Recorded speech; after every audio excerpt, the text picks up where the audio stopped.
श्री स्वामी समर्थ. आचार्य मंजुषा जोशी या युट्यूब चॅनलवरती आपल्या सगळ्यांचं सहर्ष स्वागत. तुमची मिथुन रास आहे. आपण राशीफळानुसार तुमच्या संपूर्ण एप्रिल महिन्याचं राशीफळ समजून घेणार आहोत.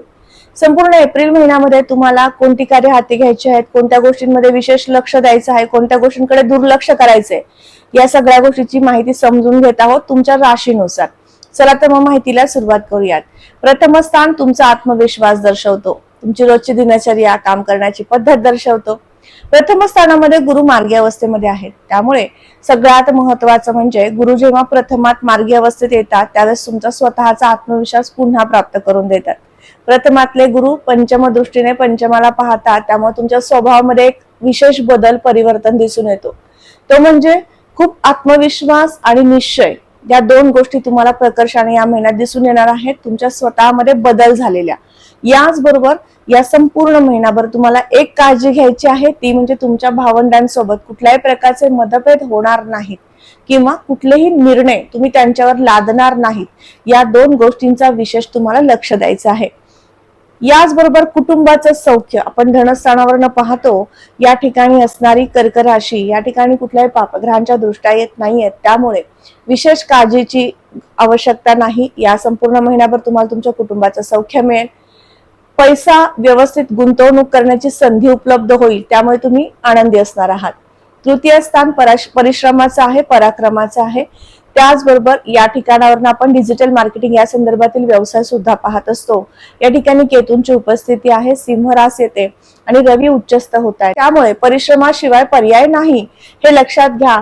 त्यामुळे अधिक परिश्रम या महिन्यात होतील, पण त्या परिश्रमाचं फळ सुद्धा मिळू शकतं, कारण रवी उच्चस्थ होतात. त्यामुळे तुम्हाला एक योग्य पद्धतीने कामाची दिनचर्या ठरवून घेता येऊ शकते, ते काम व्यवस्थित पूर्ण करून घेता येऊ शकतं.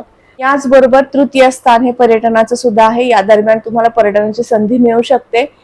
काही अंशी प्रवासामध्ये काही वस्तू हरवणं, विस्मरण होणं, अशा काही दोषांमधून तुम्ही काही महिन्यांपासून जात होतात, परंतु या महिन्यामध्ये प्रवासाचा आनंद निश्चित तुम्ही घेऊ शकणार आहात. फिरण्याचा आनंद घेता येईल आणि त्याचबरोबर भावंड किंवा आपल्या कुटुंबीय यांच्या सोबत सुद्धा फिरण्याची संधी मिळू शकते. हा संपूर्ण कालावधी 1 एप्रिल ते 14 एप्रिल पर्यंत प्रकर्षाने दिसून येतोय. निश्चित तुम्हाला तिकीट्स बुक करायचे असतील नक्की करू शकता. याचबरोबर चतुर्थ स्थान चौथं घर वास्तू आणि वाहन सुखाचं आहे. चौथं घर तुमच्या महत्वाकांक्षेचं सुद्धा मानलं जातं. आपण एखादा डिसिजन घेतोय त्यावरती ठाम असणार आहोत का हे सुद्धा पाहता येतं. तुमची रास बुधांची आहे आणि चतुर्थ स्थानात सुद्धा बुधांचीच रास येते, त्यामुळे बुध तुम्हाला स्वतःला बौद्धिक कौशल्याच्या जोरावर निर्णय क्षमतेमध्ये ठामपणा देत असतात. पण काही अंशी याच ठिकाणी असणारी कन्या रास, जी बाल्य रास म्हणून ओळखली जाते, त्यामुळे काहीसे निर्णय तुम्ही दुटप्पी सुद्धा घेता आणि यामुळे काय होतं की तुमच्या जवळची, अत्यंत जवळची व्यक्ती दुखावली जाते. म्हणून विशेष काळजी घ्यायची आहे. आपल्या महत्वाकांक्षा पूर्ण करताना, सर्व प्रकारची सुखे प्राप्त करून घेताना कोणाचंही मन दुखावलं जाणार नाही, या गोष्टीची निश्चित तुम्हाला काळजी घेणं आवश्यक आहे. पंचमस्थानावरनं शिक्षण, संतती आणि प्रेम प्रणय पाहिला जातो. या ठिकाणी असणारी शुक्रांची रास शुक्र लाभात आहेत. शुक्र लाभातनं पंचमाला पाहतायत, प्रणय सौख्य देतील, संतती सुख देतील आणि त्याचबरोबर तुम्हाला नवीन शिक्षणाची उमेद सुद्धा निर्माण करून देतील.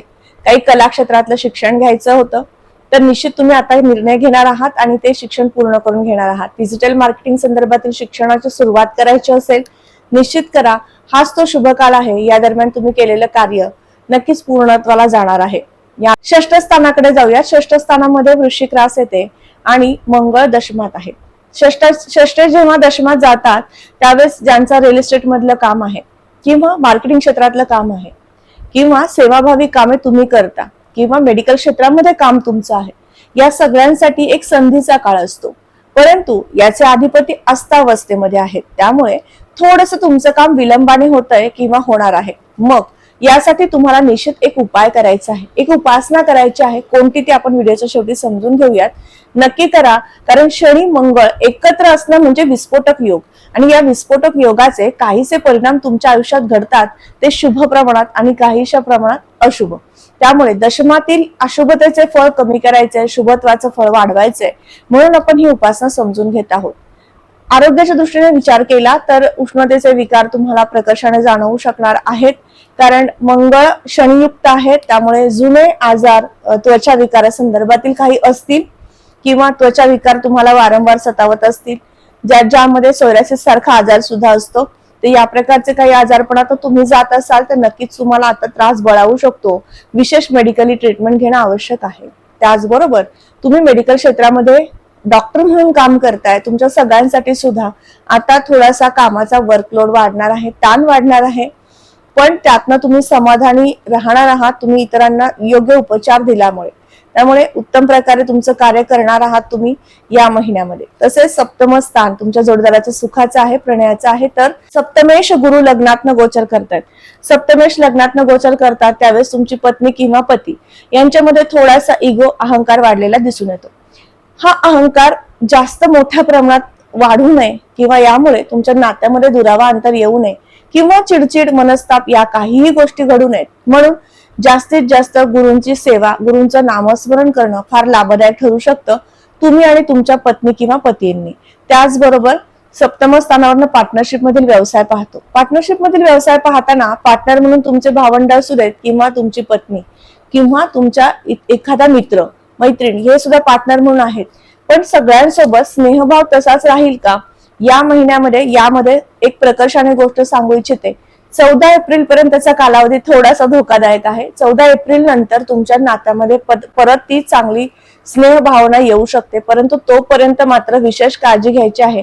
आपल्या स्वभावामुळे, आपल्या बोलण्यातनं कोणाचं मन दुखावलं जाणार नाही या गोष्टींची.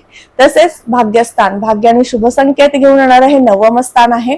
अध्यात्माची प्रगती आपण 9वं स्थानावरनं 12व्या घरावरनं पाहतो. या दृष्टीने विचार केला तर हा महिना संमिश्र आहे. या महिन्यामध्ये होम हवन, धार्मिक कार्य यामध्ये तुम्ही सम्मिलित होऊ शकता, आनंद घेऊ शकता आणि यामधून तुम्हाला आध्यात्मिक प्रगती करण्याचे योग सुद्धा आहेत. दशमस्थान, दशमस्थानामध्ये एकापेक्षा अनेक ग्रह अस्तावस्थेमध्ये आले तर 10व्या घराचं फळ अशुभ मिळतं असं म्हटलं जातं. त्याच्यामुळे दशमस्थानात मीन रास येते. या ठिकाणी शनी, मंगळ आणि बुध हे 3 ग्रह असत आहेत. त्यामुळे तुमच्या कामाची गती हवी तशी नाहीये. कामे अर्धवट होत आहेत की काय, पूर्ण होतील की नाही असा संभ्रम, अशा अनेक प्रश्नात जावं लागेल. परंतु हा कालावधी फक्त पहिला पंधरवडा असणार आहे. दुसऱ्या पंधरवड्यात मात्र पूर्ण कामे शीघ्र गतीने मार्गी लागू शकतील.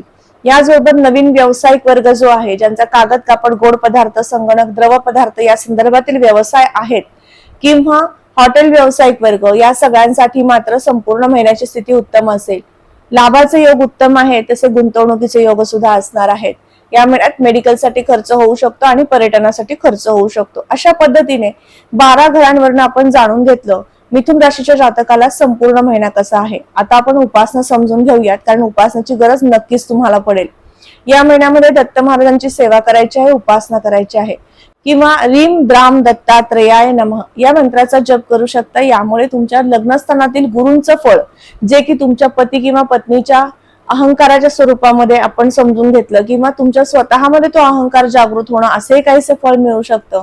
हे सगळं फळ अशुभ प्रमाणातलं कमी होण्यासाठी मदत होईल. दुसरी गोष्ट म्हणजे संतान सुख, प्रणय सुख प्राप्त करून देण्यासाठी होईल. आणि तिसरी गोष्ट म्हणजे तुमच्या उत्तम आरोग्यासाठी आपण उपासना समजून घेणार आहोत आणि ती म्हणजे गणपती स्तोत्र. गणपती स्तोत्र तुम्हाला रोज म्हणायचं आहे, ज्यामुळे तुमचं आरोग्य उत्तम राहील. याचबरोबर नमः शिवाय या मंत्राचा जप करायचा आहे, जेणेकरून तुमच्या आरोग्य वृद्धिंगत होईल. अशा पद्धतीने आपण समजून घेतलं 12ही स्थानांवरनं तुमच्या राशीचं राशीफळ. तुमच्या दैनंदिन जीवनशैली व्यतीत करताना ज्या काही अडचणी येत आहेत, समस्येतनं जावं लागतंय, मार्गदर्शनाची आवश्यकता वाटतेय, त्यासाठी खाली मी माझा व्हॉट्सअप नंबर दिलेला आहे, त्यावरती यायचं आहे. जन्मतारीख, वेळ, जन्म ठिकाण ही माहिती नोंदवायची आहे आणि अपॉइंटमेंट बुक करायची आहे. लवकरच आपण भेटूयात तुमच्या प्रश्नांवरती उत्तरं घेण्यासाठी. तोपर्यंत आता आपली रजा घेते. श्री स्वामी समर्थ. जय जय स्वामी समर्थ. रामकृष्ण हरी.